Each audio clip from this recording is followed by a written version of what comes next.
My name is Lucas Whitmore.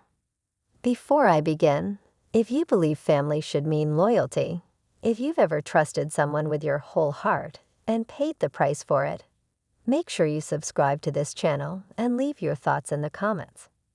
Because what I'm about to tell you isn't just a story. It's the night I stopped calling someone my brother. I was 34 when my father died. Gregory Whitmore wasn't the kind of man who said, "I love you." He showed it through structure, through rules, through a business empire built from nothing but discipline and fearlessness.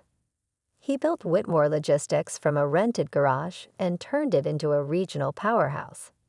And growing up, I believed one thing more than anything else. Family comes first. Ryan, my younger brother, was the opposite of me. Charismatic, effortlessly charming. The kind of man who could walk into a room and own it within seconds. Where I calculated, he reacted. Where I hesitated, he smiled. Dad used to say, "Lucas will protect this family. Ryan will lead it." I believed that. I believed in him. The week after the funeral, the house felt hollow, the air heavy. Mom barely left her room. Diane Whitmore had always been soft-spoken, but grief made her almost invisible. I handled everything: lawyers, staff, condolences, financial meetings. And when the topic of the inheritance came up, I did something that would haunt me. I trusted Ryan. It wasn't forced. No one pressured me. I chose it. We were sitting in Dad's office, the mahogany desk still carrying his scent, cologne, and old paper. Ryan leaned back in the leather chair, staring at the city skyline through the window. "You know he wanted us to run this together," he said. "I know," I replied. But running a company and managing the estate were two different beasts. The estate involved property, offshore accounts, confidential contracts. It was complex, messy. Ryan had always been the risk taker, the bold one. Investors liked him. "I'll handle the estate documentation," he offered casually.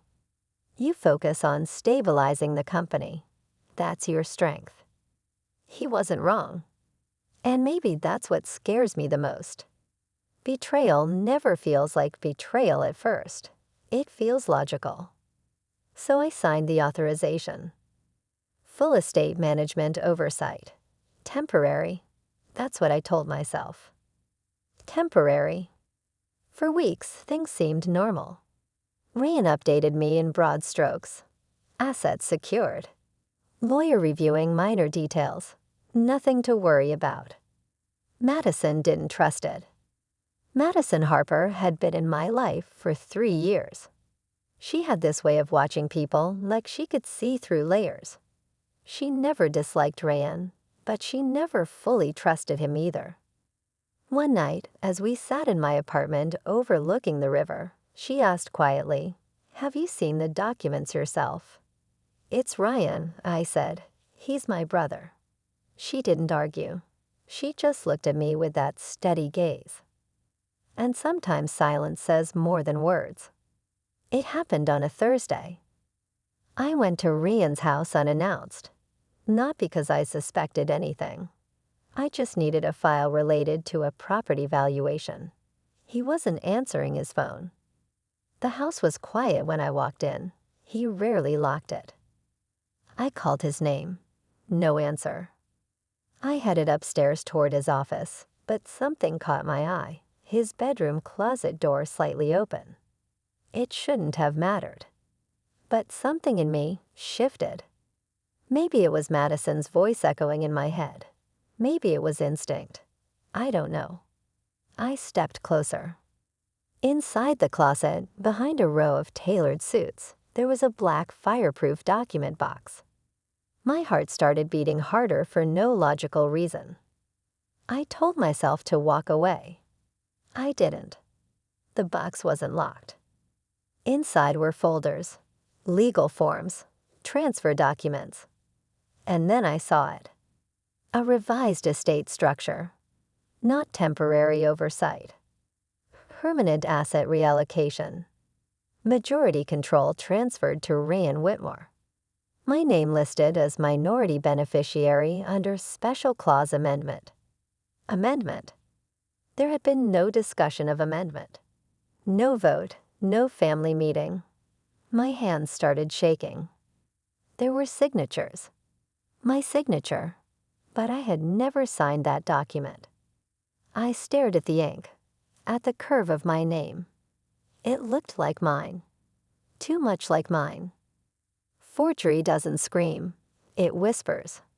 My chest tightened. My ears rang. I felt the floor tilt under me. Ryan hadn't just managed the estate. He had rewritten it. And I was standing in his closet, holding proof that my own brother had quietly removed me from the legacy our father built. I don't remember walking out of the house. I don't remember driving home. I only remember sitting in my car, hands gripping the steering wheel, trying to breathe. I replayed childhood memories in my mind. Ryan teaching me how to throw a baseball. Ryan defending me in school fights. Ryan standing beside me at Dad's hospital bed promising, "We'll protect Mom." Together. Together. Was it all performance? Or had something changed? By morning, I made a decision. I wouldn't confront him emotionally. I would confront him legally. Because if there's one thing my father taught me, it's this. Trust is powerful. But documentation is power. And if Ryan wanted to rewrite our family history in silence, he was about to learn that I wasn't as blind as he thought. That was the night something inside me broke. Not loudly. Not dramatically. Just quietly. Like a thread snapping. And I didn't know it yet. But the next time I looked at Ryan Whitmore, I wouldn't see my little brother. I would see my opponent. Before we dive in, if you haven't already, make sure to subscribe and leave your thoughts in the comments. I promise you, this story is raw, real, and unfiltered, just the way life sometimes is. The next morning, the house felt heavier than ever. Even the sunlight slicing through the blinds seemed colder, as if it knew the secret I had uncovered. I couldn't focus at the office. Every corner, every file, every email felt suspicious. Was it just the estate documents, or had Ryan been manipulating things for months? Years, maybe? I called Madison. She picked up immediately. "Lucas, you can't go at this alone," she said. Her voice was calm, but I could hear the tension underneath. "You need legal counsel, and someone you trust inside the family." I shook my head, even though she couldn't see me. I don't know who to trust anymore. Even Mom. I can't tell her. She'd fall apart. She always wanted Ryan and me to stay close. I can't do this to her. Madison was silent for a moment, then whispered, "Then let me help. Let's gather every document, every record, every email. If he's hiding this much, there's bound to be a paper trail." That afternoon, I returned to my apartment and started digging. Every old file, every contract, every past transaction I had access to, I examined. My hands shook. My mind raced. And then the first shock. Ryan had already moved some assets to offshore accounts. Nothing illegal yet, but every move was carefully hidden, cloaked under legitimate business terms. I felt a cold rage creeping up. Betrayal isn't loud. It's quiet, patient, calculated, and Ryan had mastered it. I called him. "Lucas, hey, did you see the market report I sent you?" His voice was cheerful, oblivious. I couldn't reply. My throat was dry. I hung up and realized something terrifying.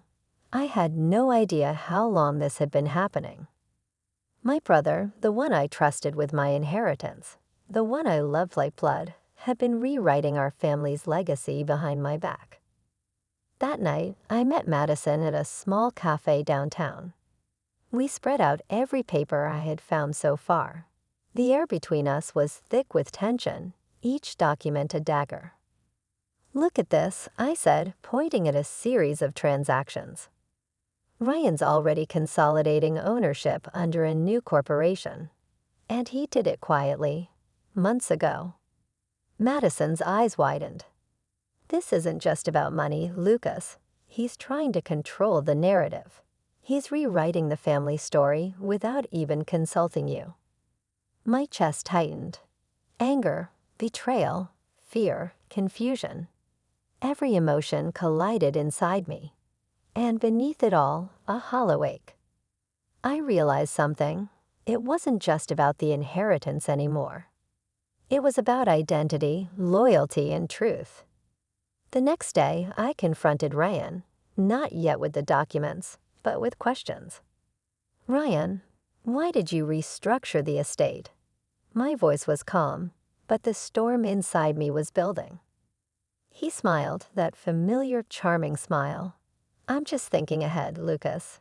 Dad wanted the family to thrive. I'm just ensuring that happens." I wanted to shout. I wanted to throw the papers at him and demand an explanation. But I held back. Because I realized something critical. Ryan had always been good at appearances. The world would never see the truth unless I carefully dismantled his facade. Over the next few days, I watched every meeting, every phone call, every email. Madison helped me cross-reference everything. And little by little, I started connecting the dots. Then the unthinkable. Ryan invited me to his house for dinner. I didn't want to go, but something inside me, perhaps the hope that he was still my brother, made me accept. The night of the dinner, I walked into a house that looked normal, warm, inviting. Ryan greeted me with that same easy charm. And yet, beneath the surface, I felt the tension, the deceit, the betrayal. I knew I had to act cautiously. Every smile, every laugh, every glass of wine was now a potential trap. As the night wore on, I realized something. The people you love the most, the ones you trust with everything, can sometimes be the ones who hurt you the deepest. And I wasn't ready for what I was about to discover next. The night of the dinner, I stood outside Ryan's front door longer than I should have. The porch light cast a pale gold circle around me, and for a moment I felt like a stranger about to knock on someone else's life. My hand hovered over the doorbell. I told myself this was still my brother's house, that I had walked through this doorway 100 times before, but nothing felt familiar anymore. I pressed the bell. The door opened almost immediately. Ryan stood there, relaxed, sleeves rolled up, that effortless smile already in place. The kind of smile that used to reassure me. The kind that used to make investors sign contracts and strangers trust him within minutes. "Lucas," he said warmly, "I'm glad you came." I studied his face. There were no cracks, no visible guilt. If I hadn't seen the documents myself, if I hadn't held the forged amendment in my shaking hands, I might have believed everything was normal. "I wouldn't miss it," I replied. Inside, the house smelled like rosemary and red wine. Soft jazz played somewhere in the background. The dining table was perfectly arranged. 2 plates, 2 glasses, polished silverware reflecting the overhead light. It was staged. Not sloppily, not carelessly. Perfectly. Mom didn't want to join. I asked as I removed my coat. Ryan poured wine into both glasses before answering. "She's still grieving. We should give her time." He handed me a glass. His hand was steady.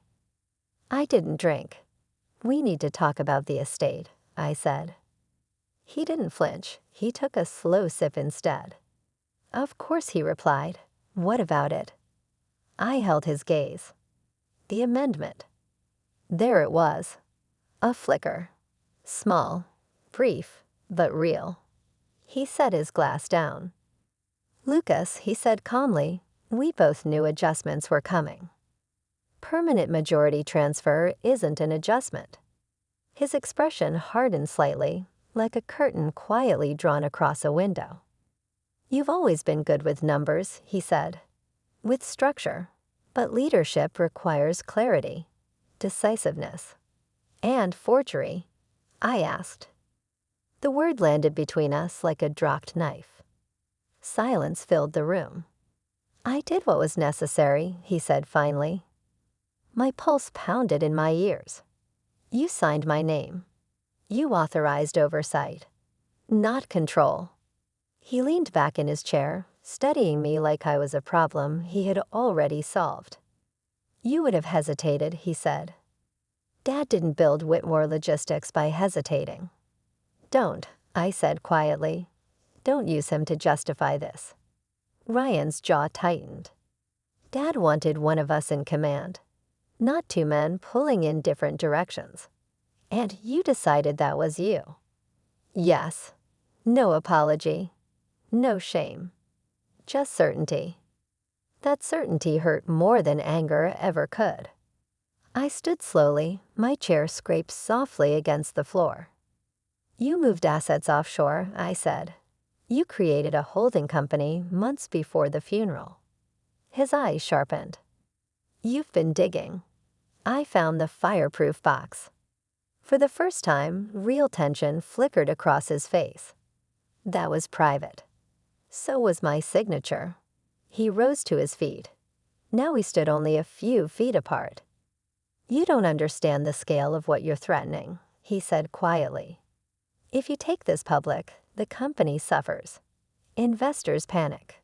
Mom collapses. You should have thought of that before rewriting the will. He stepped closer. Think carefully, Lucas. You're a minority shareholder now. The board trusts me. I almost smiled. 2 members have already requested an internal audit. The silence that followed felt electric. Madison, he said slowly. This has her fingerprints on it. This has yours, I replied. He exhaled sharply, frustration finally breaking through his composure. You've always needed someone to validate you, he said. Dad knew it. I knew it. That cut deep. But I didn't let it show. You mistook trust for weakness, I said.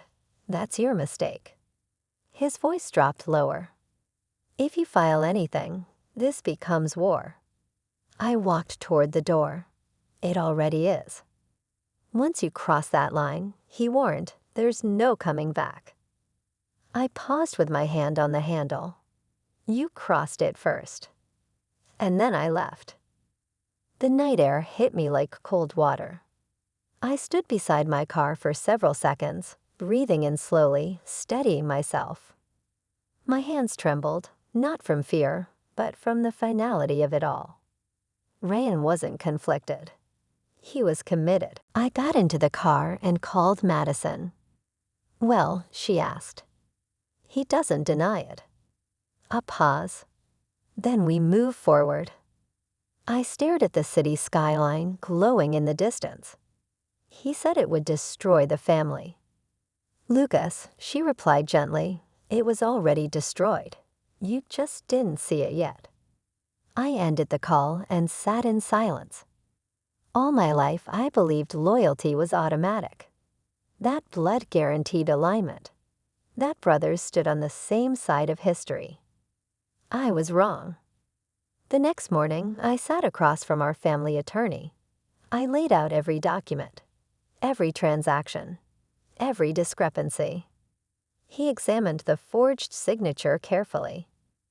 If this is proven, he said gravely, it's criminal fraud. Criminal. The word echoed inside my skull. My brother. My childhood. All of it reframed in a single term. What are my options? I asked. Immediate injunction. Forensic handwriting analysis. Emergency board review. I felt something inside me harden. File it, I said. He nodded. And just like that, the first official move was made. When I stepped outside the building, the sky was gray and heavy. A storm was forming somewhere beyond the skyline. It felt fitting, because deep down, I knew something else. Ryan had been confident. Too confident.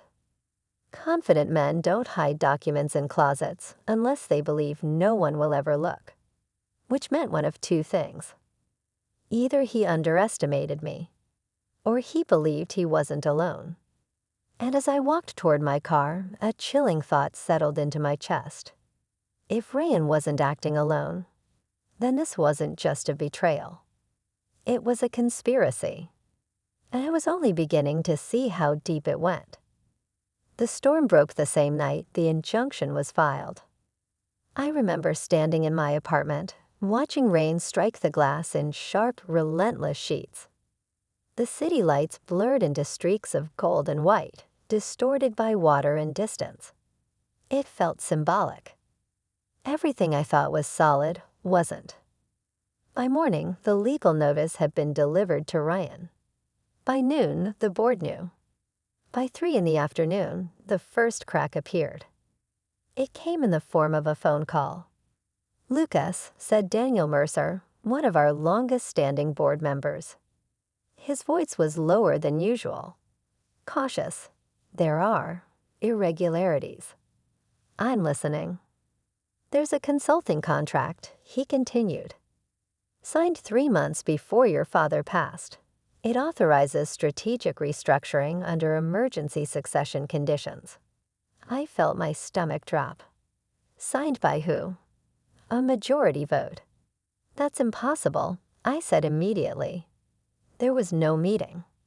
A long pause. "There was," Daniel replied. "You weren't present." My grip tightened around the phone. "I never received notice." "I know." The implication hung between us. This wasn't a single forged document. This was coordinated. After I hung up, I stood motionless in the middle of my office. The pieces were shifting. Ryan hadn't just altered the estate. He had positioned himself months in advance. He had anticipated Dad's death. Or at least prepared for it. That thought unsettled me more than anything else.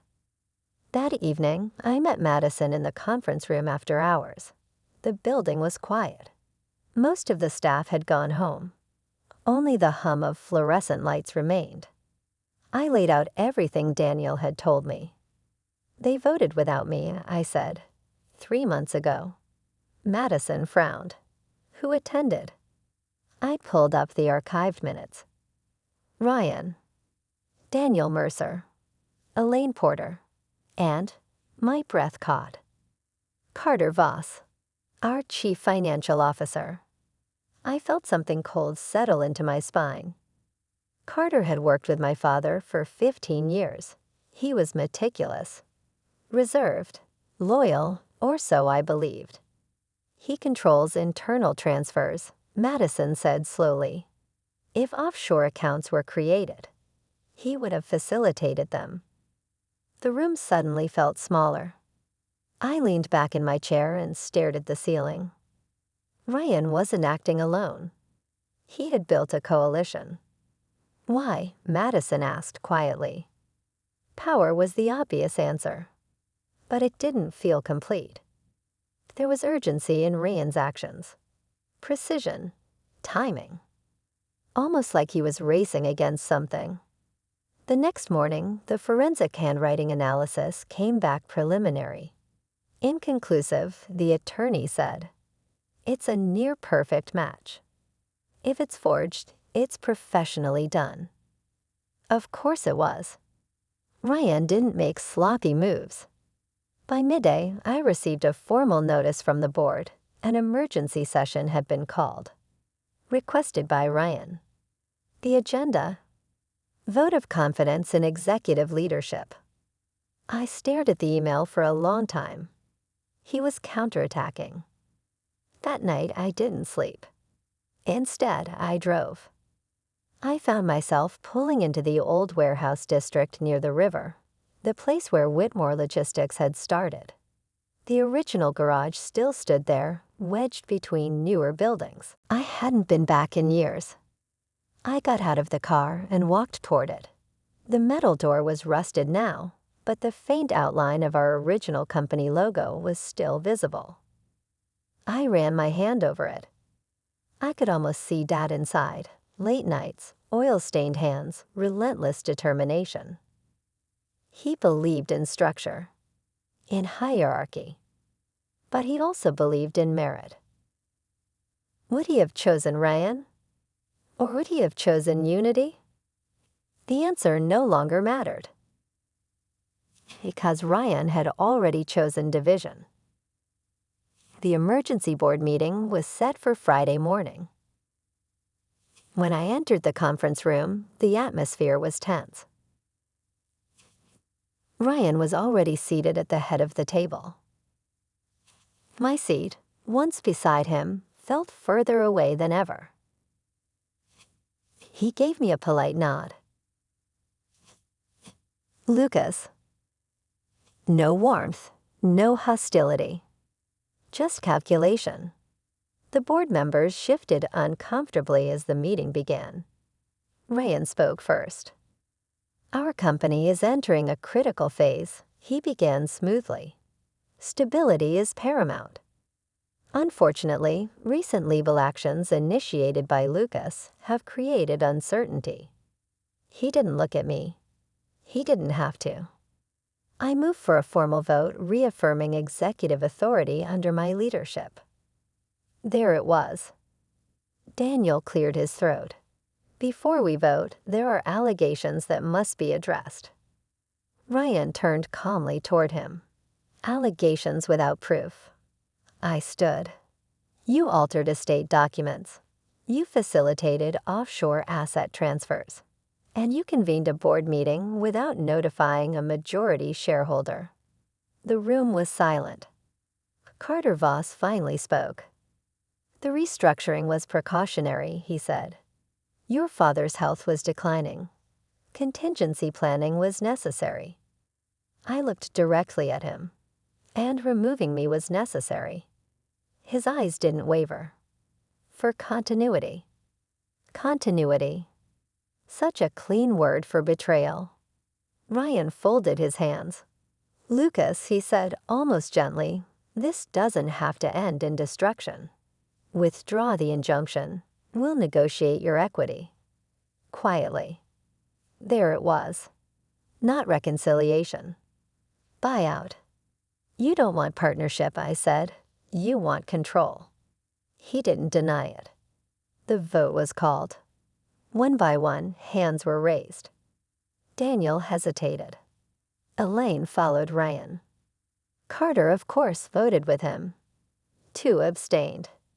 In the end, Ryan retained executive authority for now. It wasn't a landslide, but it was enough. After the meeting, Ryan approached me privately. You're forcing damage that can't be undone, he said. You did that already. His expression shifted, just slightly. You really think this is about money? I studied him carefully. What else would it be? He stepped closer, lowering his voice. Dad wasn't as invincible as you believed. A strange chill passed through me. What does that mean? Ryan held my gaze. There are liabilities, he said, hidden ones. Decisions he made that could destroy everything if exposed. My mind raced. What decisions? Ryan's face hardened again. Walk away, Lucas. Take the settlement. Let me contain it. Contain what? He turned and left without another word. I stood alone in the empty conference room. For the first time since this began, doubt crept in, not about Ryan's betrayal, but about the foundation beneath all of it. What if this wasn't just a power grab? What if something deeper was buried in the company's past? Something Dad had hidden. Something Ryan had discovered before I did. That night, I returned to the original warehouse. Not for nostalgia. For answers. If my father left secrets behind, they wouldn't be in the polished offices downtown. They'd be where it all began. And as I forced open the rusted side door and stepped into the dark interior, I had no idea. The truth waiting inside would change everything I thought I knew about my father. And about my brother. I didn't tell anyone I was going back to the warehouse. Not Madison. Not my attorney. Not even myself, if I'm being honest. I told myself I just needed air. But that wasn't true. I needed something solid, something older than betrayal. Older than board votes and forged signatures. I needed to stand where all of this started and ask myself one question. Was Ryan lying? Or was he protecting something? The warehouse smelled like dust and metal when I stepped inside. The air felt heavier than it should have. I flipped on the old breaker panel near the entrance. Half the lights flickered. The other half stayed dead. I walked slowly. Every step echoed. This is where Dad built Whitmore Logistics from scratch. Where he loaded trucks himself. Where he made phone calls until midnight. I used to come here after school. Ryan used to come too. He hated it. I loved it. That memory hit harder than I expected. Maybe that's when it started. Maybe he never wanted the grind. Maybe he only wanted the throne once it was built. I moved toward the back office, Dad's original office, if you could call it that. It was just a glass cubicle with a metal desk and a filing cabinet. The filing cabinet was still there. Locked. Of course. Dad was a lot of things. Careless wasn't one of them. I searched the desk drawers out of instinct. Nothing but old invoices and faded pens. Then I remembered something. Dad had a habit. When he didn't trust banks, he hid duplicates. Not in safes, not in vaults. In plain sight. I looked up. The ceiling panels. I dragged a chair over, climbed carefully, and lifted one of the tiles. Dust fell into my eyes. And then I saw it. A slim black binder wrapped in plastic. My chest tightened. I pulled it down slowly, like it might explode if I moved too fast. I sat in Dad's old chair and opened it. Inside were contracts. Not standard ones. Private agreements. Side deals. A subsidiary partnership I had never seen before. My heartbeat started to rise. There was a name attached to repeated transactions. A logistics contractor. Caldwell Freight Holdings. I frowned. That company didn't exist anymore. It had dissolved almost 8 years ago. But these documents were older than that. Then I saw something else. Personal guarantees. Signed by Gregory Whitmore. High-risk expansions. Heavy leverage. More debt than I ever knew about. My throat went dry. Ryan's words echoed in my head. There are liabilities. Hidden ones. I kept flipping. And then I saw the clause. If certain expansion metrics failed, ownership stakes would be transferred under pre-negotiated conditions. Transferred. To Caldwell Freight Holdings. And the CEO listed at the time. Arthur Caldwell. I leaned back in the chair slowly. Arthur Caldwell had been Dad's biggest competitor 15 years ago. And then suddenly, he wasn't. He retired. That's what we were told. But this binder told a different story. He didn't retire.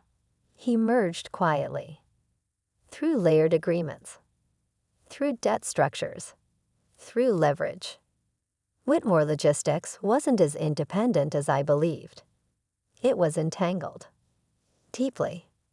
I sat there for a long time, trying to breathe. Trying to think like a human being instead of an angry son. Maybe Ryan wasn't just grabbing power. Maybe he found this. Maybe he realized that if those clauses resurfaced, we could lose everything. I pulled out my phone and called Madison. She answered on the second ring. Lucas, I found something. My voice sounded different, Less sharp, more uncertain. What is it? Dad had debt, hidden partnerships. If this resurfaces, we're exposed. There was silence on the other end. Is Ryan connected to it? She asked carefully. I don't know. And that was the truth. For the first time in weeks, I didn't feel rage. I felt confusion. And something worse. Doubt. Because if Ryan knew about this before I did, if he saw a collapse coming, then his takeover might not have been greed. It might have been containment. But then why forge my signature? Why remove me? Unless he didn't trust me to handle it. That thought hurt more than the betrayal. I drove home in silence. I didn't blast music. I didn't rehearse arguments. I just thought. About Dad. About Ryan.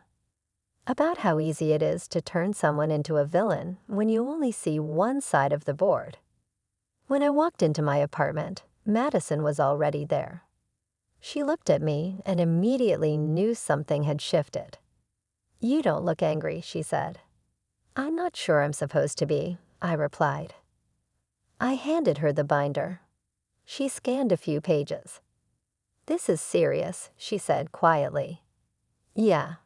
She looked up at me. What are you thinking? I exhaled slowly. I think I might have walked into a war without understanding the battlefield. She studied me carefully. Do you think Ryan is protecting the company? I think he's protecting something, I said. I just don't know if it's us. That night I couldn't sleep again. But this time it wasn't anger keeping me awake. It was memory. Ryan teaching me to drive. Ryan standing next to me at Dad's hospital bed. Ryan whispering, we'll handle this. Together. Maybe he meant it. Maybe he just decided together meant under him. Around 2 a.m., my phone buzzed. Unknown number. I almost ignored it. I answered anyway. Lucas Whitmore. Yes. This is Arthur Caldwell. My entire body went still. Arthur Caldwell was supposed to be retired. Invisible. Gone.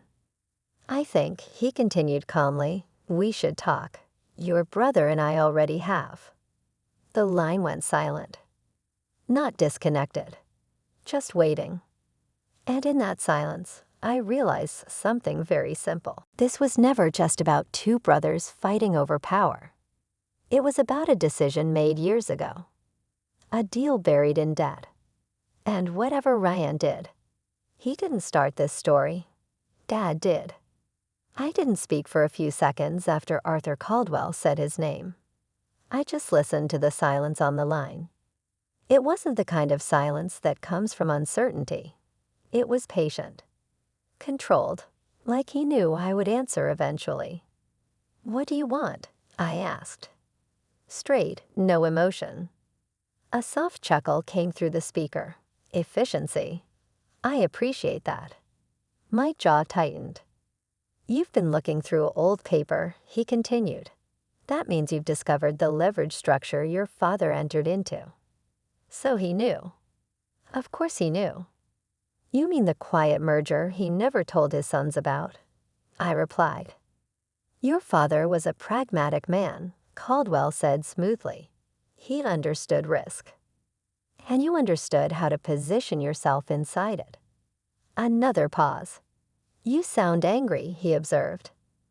I'm evaluating, I said. That was partly true. The anger was still there, but now it had layers. Your brother is practical, Caldwell continued. He understands the timeline. What timeline? A longer pause this time. Your father renegotiated certain maturities before his death. Aggressively. If performance thresholds aren't met by the end of this fiscal year, controlling interest triggers. The words hit slowly. Controlling interest triggers. Transferred to you? I asked. To Caldwell Freight Holdings' successor entity. I felt my stomach drop. How much exposure are we talking about? Enough, he said calmly, that internal conflict would accelerate collapse. So that was it. Ryan wasn't just grabbing power. He was racing a clock. How long have you been in contact with him? I asked. Since before your father passed. That stung. You approached him. No, Caldwell corrected. He approached me. That answer unsettled me more than the alternative. Ryan had known. He had known before Dad died. Why remove me? I asked quietly. Another measured silence. Because, Caldwell said finally, you are principled. The way he said it felt almost clinical. Principled men hesitate. They resist unconventional restructuring. You mean manipulation. I mean survival. The line went quiet again. What do you want from me? I asked. Alignment, he said simply. You and your brother fighting weakens the valuation. A unified front strengthens negotiation. Negotiation. With you? I asked. With inevitability. I ended the call. Not dramatically. Just decisively. Madison was sitting across from me at the kitchen counter when I lowered the phone. Who was it? She asked. Arthur Caldwell. She froze. And he confirmed everything. There's a trigger clause. If certain metrics aren't met by fiscal year-end, control shifts. Her face changed. That's 3 months away. Yes. She leaned back slowly. So Ryan's consolidating authority to negotiate from a single position. Or to surrender from one. We sat in silence. This wasn't betrayal in a vacuum. This was a pressure chamber. And Ryan had locked the door. Why didn't he tell you? Madison asked gently. That question hurt more than the legal threats. I don't know. But I did know. Because if he told me, I would have insisted on transparency. On disclosure. On confronting the board. On informing shareholders. Ryan chose speed over purity. Control over consensus. And he chose to cut me out rather than argue. That wasn't just strategy. That was distrust. The next morning, I requested a private meeting with Ryan. He agreed. No hesitation. When I walked into his office, he didn't pretend this time. No charm. No performance. Just calculation. You spoke to Caldwell, he said immediately. Yes. He nodded once, like a move confirmed on a chessboard. And now you understand. I understand there's a trigger clause. He leaned back in his chair. I'm trying to buy time. At what cost? I asked. He didn't answer right away. Dad over-leveraged expansion during the port acquisition, he said finally. He believed growth would outrun debt. It didn't. No. I stepped closer to his desk. So your solution was to isolate me. Forge documents. Force majority control. I needed unilateral authority, he snapped. Board hesitation would kill negotiations. You didn't even try to talk to me. He looked at me then. Really looked at me. You would have resisted. Maybe, I admitted, but I wouldn't have sabotaged you. His jaw flexed. This isn't sabotage. It's containment. You rewrote my signature. His voice dropped. I protected the company and destroyed your brother in the process. That landed. For a second, something human flickered behind his eyes. Then it was gone. You think I wanted this? He asked quietly. You think I enjoyed cutting you out? Did you? I asked. Silence. That was answer enough. I sat down across from him. No anger now. Just exhaustion. How bad is it? I asked. He opened a folder and slid it toward me. Projected shortfall. Penalty acceleration clauses. Valuation erosion under litigation.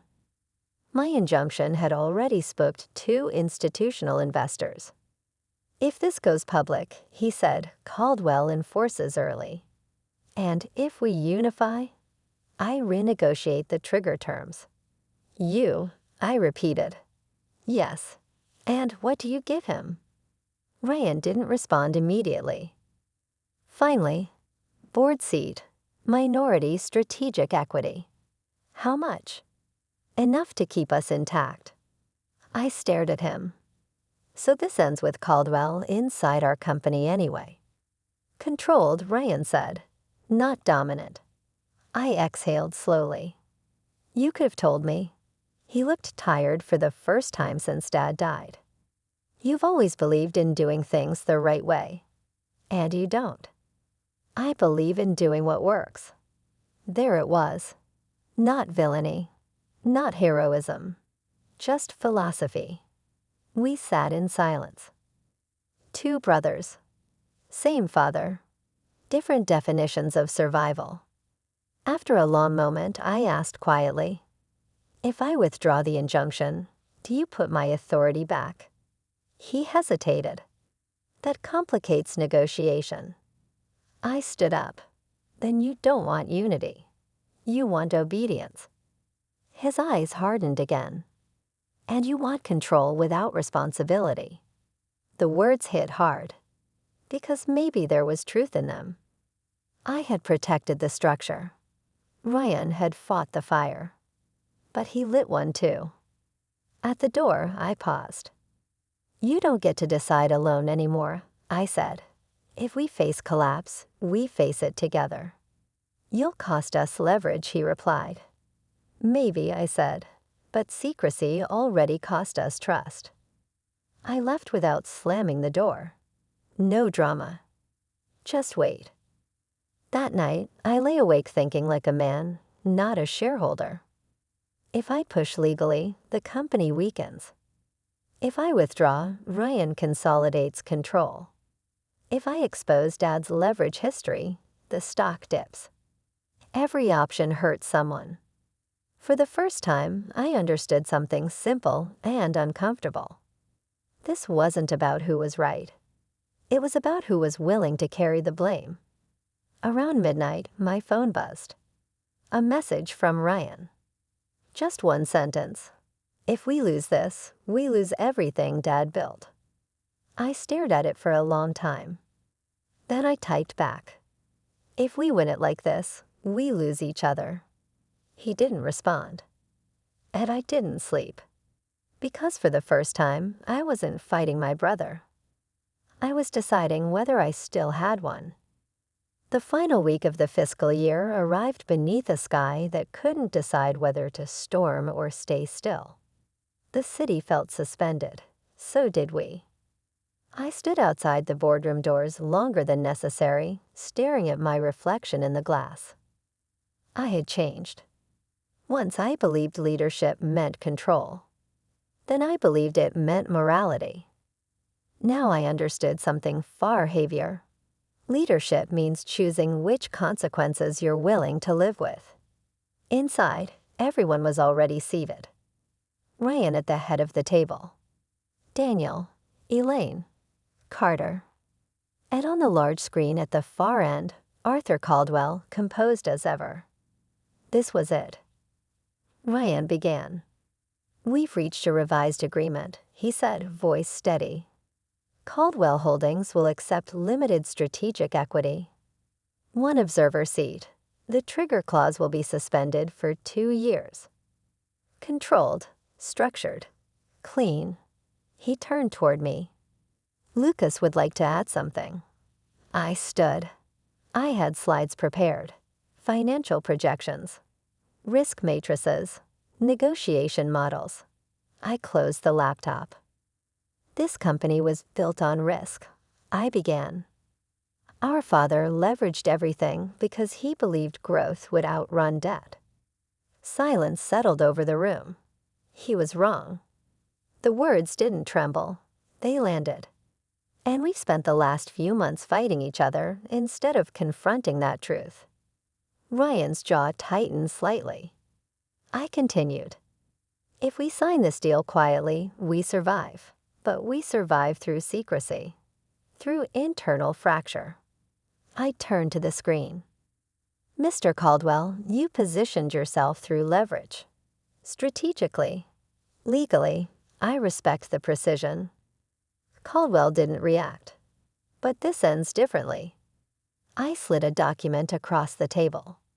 We're accepting partial restructuring under one condition: full disclosure of historic debt structures to the board and major shareholders. Murmurs. Ryan looked at me sharply. That will destabilize valuation, he said quietly. Maybe, I replied, but concealment already destabilized trust. The room shifted. Daniel spoke first. Transparency protects us long-term. Elaine nodded slowly. Carter remained unreadable. Caldwell leaned closer to his camera. You're choosing volatility, he said calmly. I'm choosing sustainability, I answered. There was a long pause. Then something unexpected happened. Ryan spoke. He's right. Every head turned toward him. He didn't look at me. If we survive this, Ryan continued, we do it clean. No more eternal maneuvering. He finally met my eyes. For the first time in months, there was no strategy behind his expression. Just fatigue. And no more forged signatures, I added quietly. A flicker of regret crossed his face, real this time. Caldwell exhaled once. You're reducing my leverage.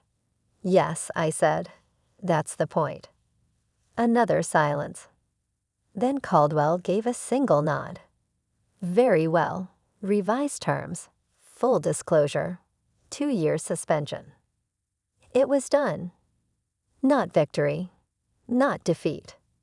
Stability. Fragile. Imperfect. Honest.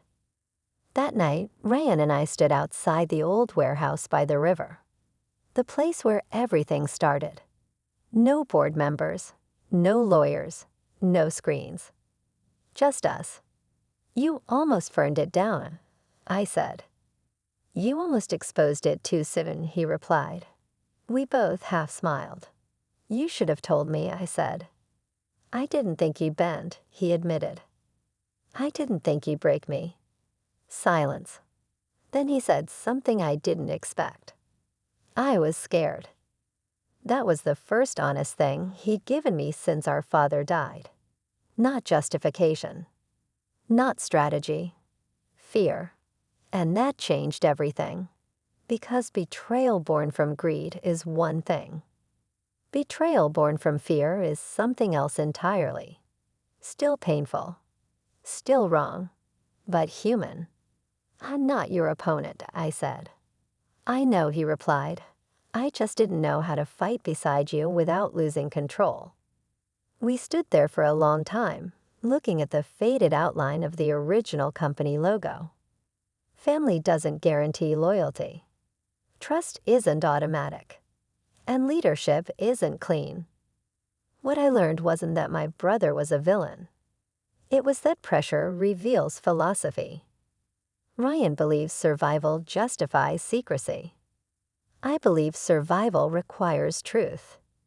Neither of us was completely right. Neither of us was completely wrong. The company stabilized over the next months. The disclosure caused temporary turbulence, but investors returned. The debt was restructured. Caldwell remained present, but contained. And Ryan and I, we're not the same as we were. We're not naive anymore. But we're not enemies. The night I thought I lost my brother, I almost did. Not because of money. Not because of power. But because neither of us knew how to say, I'm afraid. In the end, legacy isn't buildings or balance sheets. It's whether the people who share your blood still choose to stand beside you when everything fractures. And this time, we chose to stand together. Our channel brings you the latest stories, uncovering secrets, betrayal, and redemption. Stay with us and subscribe to never miss a new dramatic tale.